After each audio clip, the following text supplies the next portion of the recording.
Since the state government announced plans to build a dam at Traveston Crossing on the Mary River near Gympie, much of the debate has focused on its human impact.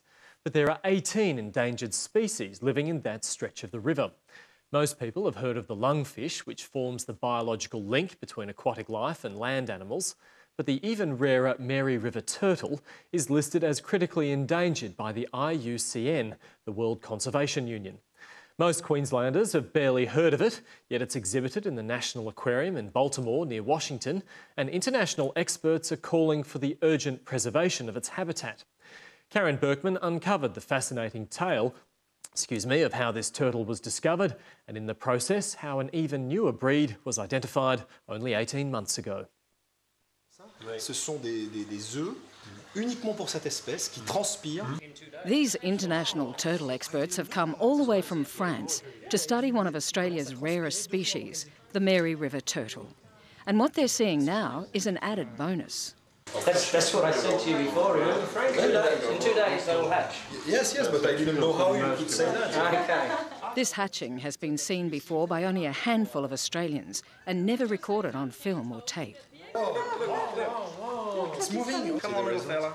This is a tiny white-faced snapping turtle, a species discovered only 18 months ago, in a habitat it shares with the critically endangered Mary River turtle, a habitat that's about to be destroyed by the Traveston Crossing Dam. Here we have a young male Mary River turtle, and they're a distinct turtle. You can see by the size of their tail. There's no other turtle in the world that has a tail this big. That tail is big for a reason. It holds gills that allow the turtle to stay underwater for up to a week when it's young, and puts it into a unique category, bottom breathers. And what they do, they pump water through very fast, and like gills in a fish, they absorb the oxygen straight out of the water. The Mary River turtle is considered to be so important to the world's evolutionary history that it's exhibited on the opposite side of the world in Baltimore near Washington. It's one of the icon species of the world of reptiles, it's one of the icon species of Australia, and it's one of the most unique of all turtle species living on the face of the earth.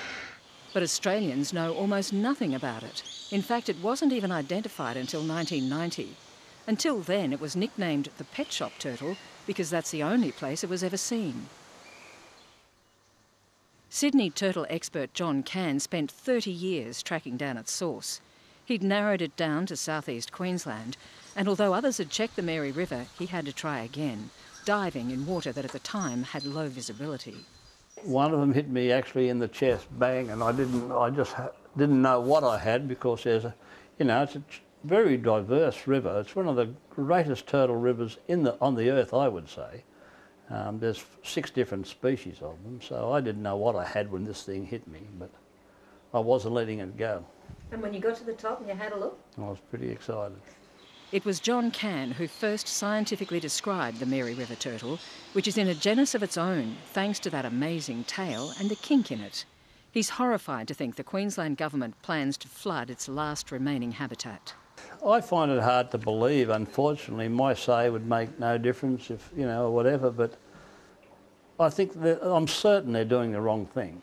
And that's a view shared by turtle biologists internationally.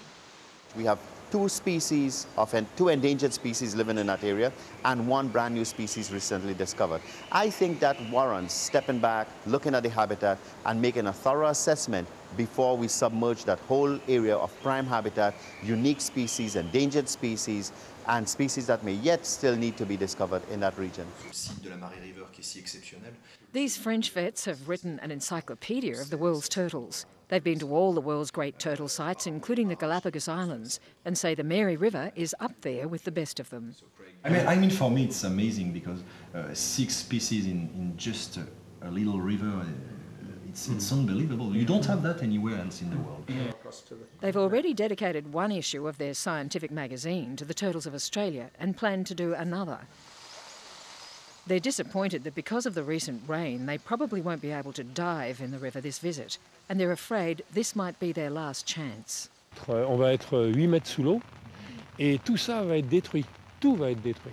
Donc avec les tortues, bien sûr. And you have to imagine that if the dam is constructed, all of that here is going to be destroyed.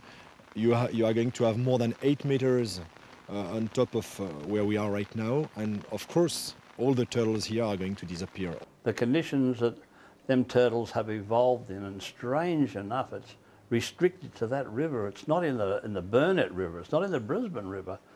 You know, we can never explain why this is, but this is where it is, in a small river, and it's just got to be protected. Not only for that one, for the other turtles as well. There's a lot of things we don't know about turtles.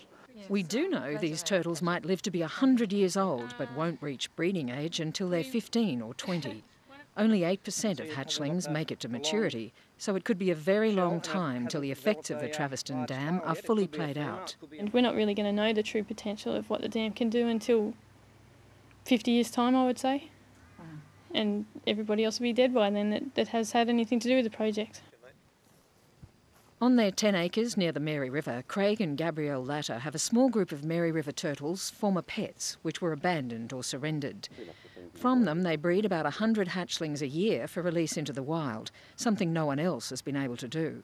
But they say it's not a long-term solution for the turtles' future if the dam goes ahead. It's not a great choice when you don't have the right habitat to release the animal into. If it's not a viable habitat, it can't support them, it's not going to help the species as a whole. The Mary River turtle needs a complex environment with sandy banks, fast-flowing sections, deep parts, and areas where the surface of the water is broken, characteristics not normally found in a dam.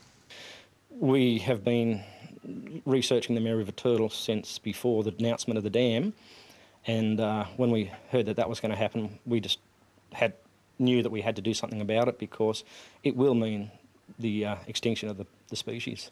There's something about the Mary. In this river system lives a turtle that can breathe through its bottom and a fish that can breathe through its lungs, a wild and remarkable habitat that could soon be destroyed to provide a city with water. If it's going to happen, what we're going to have is we're going to see the Mary River turtle, we're going to know it exists out there, but there's going to be no recruitment, no breeding, and the population will just dwindle within the next 25 to 50 years. That turtle will just be gone. And we asked the Deputy Premier and Infrastructure Minister Anna Bligh's office for an interview to discuss the Mary River turtle, but she was unavailable. However, in a statement, the Minister says an environmental impact statement is being prepared and should be ready by October. Both the State and Federal Environment Ministers will consider the statement, considering the dam's impact on the Mary River turtle and any mitigation strategies.